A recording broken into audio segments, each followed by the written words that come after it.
근거리 측정 및 추천 배정 방법에 대해 안내드리겠습니다. 지금부터는 근거리 순위를 정하기 위한 거리 측정 방법에 대해 안내해드리겠습니다. 주택인 경우에는 학생이 거주하는 주택 입구에서, 아파트인 경우에는 아파트 동출 입구에서, 중학교의 정문 또는 후문까지의 거리를 측정하고 있습니다. 학생의 실거주지에서 도보 기준으로 가까운 순서대로 근거리를 측정하고 있으며 일상적인 통행로 중 통행이 가능한 가장 가까운 길로 측정하고 있습니다. 이때 1 근거리에 한해서 집에서 학교까지의 거리의 차이가 100m 미만이면 두 학교를 공동 근거리로 인정하고 있습니다.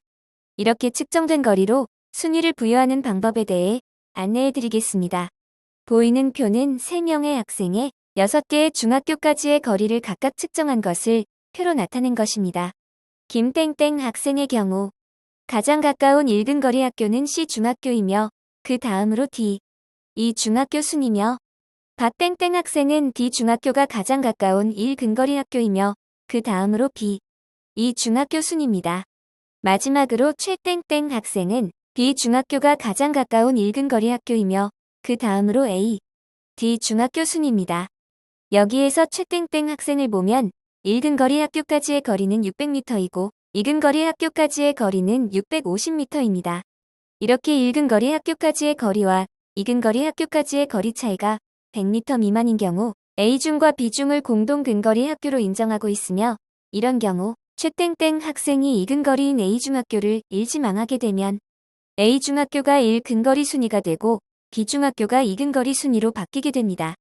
여기에서 3명의 학생이 모두 D중학교를 지원하였다고 가정했을 때 세 학생 모두 D중학교까지의 물리적인 거리는 1000m로 동일하지만 박땡땡 학생이 가장 가까운 학교인 1근거리 학교를 선택하였기 때문에 가장 순위가 높게 됩니다. 또한 최땡땡 학생의 경우 똑같은 거리의 D중을 선택했지만 더 가까운 A, B중이 있고 3근거리 학교인 D중을 선택했기 때문에 순위는 3순위에 해당되고 박땡땡 학생보다 추첨 순위가 낮아지게 됩니다. 따라서 가장 가까운 1근거리 학교를 일지망했을 때 순위가 높아지게 됩니다. 일지망 학교 지원자 수가 학교의 정원과 같거나 적을 경우에는 일지망 학교에 지원한 학생 모두 일지망 학교에 배정됩니다. 하지만 일지망 지원자 수가 학교의 정원보다 많을 때에는 근거리 우선순위에 따라 컴퓨터 추첨을 통해 배정이 됩니다. 이때에는 일지망에서 배정되지 못한 지원자는 다음 지망으로 넘어가게 됩니다. 구체적인 예를 들어보겠습니다. 학교의 정원이 100명인 학교에 일지망으로 100명이 지원했다면 100명 모두 일지망 학교에 배정이 됩니다. 하지만 정원이 100명인 학교에 일지망으로 125명이 지원했다면 컴퓨터 추첨으로 배정을 해야 하며 이때에는 순위가 중요하게 됩니다. 지원한 125명의 학생을 보니 1순위 학생이 90명, 2순위 학생이 25명, 3순위 학생이 10명이네요. 그렇다면 근거리 우선순위 추천 배정에 따라 1순위에 해당하는 90명은 먼저 배정이 되고 남아있는 정원의 10명을 2순위 25명에서 컴퓨터 추첨으로 배정하게 됩니다.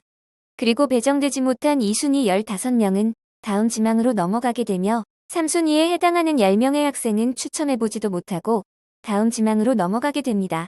이렇게 일지망 지원자 중 총 25명의 학생들이 일지망에 배정받지 못하고 이지망 학교로 넘어갑니다.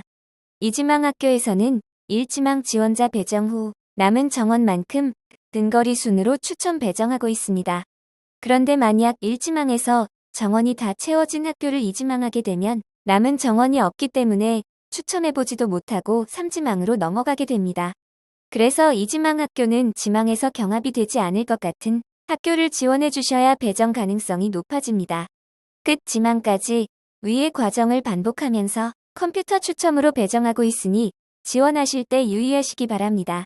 다음은 학교 번호, 지원자 번호, 시드 번호 생성 방법입니다. 먼저 9월 12일 진학 담당 선생님들을 대상으로 하는 설명회에서 대표 선생님께서 학교 번호 2자리를 공개 추첨합니다.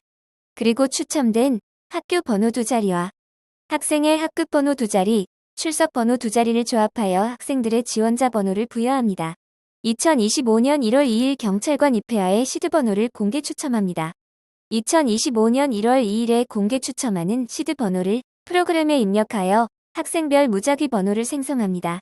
이렇게 생성된 학생별 무작위 번호 4자리와 학교 번호 2자리로 6자리의 학생 개인 고유번호가 부여되고 각 지망 중학교별로 고유번호 순서대로 정렬됩니다. 그리고 교육지원청 총 지원자 수를 중학교 지망별 지원자 수로 나눈 나머지로 추첨 시작 번호를 구하고 추첨 간격 번호는 1월 2일 공개 추첨합니다. 컴퓨터 추첨으로 배정되는 방식을 이해하기 쉽게 그림으로 보여드리겠습니다. 지망학교별로 학교 번호 2자리와 학생별 무작위 번호 4자리로 만들어진 개인 고유번호 순으로 학생들을 정렬한 모습입니다. 그 다음 교육지원청 총 지원자 수를 중학교 지망별 지원자 수로 나눈 나머지로 추첨 시작 번호를 구합니다. 예시에는 나머지가 3이 되어 추첨 시작 번호가 3으로 나왔습니다. 그 다음 10부터 20까지의 수 중에서 컴퓨터로 간격 번호를 공개 추첨하는데 이번 예시는 추첨 간격 번호가 10이 나왔네요. 그렇다면 개인 고유번호 순으로 정렬된 학생들 중 이 학교에 배정되는 학생은 3번째, 13번째, 23번째 학생들이고 그 사이에 있는 학생들은 배정이 되지 못하겠죠. 이런 방법으로 학생들이 배정이 되고 있습니다.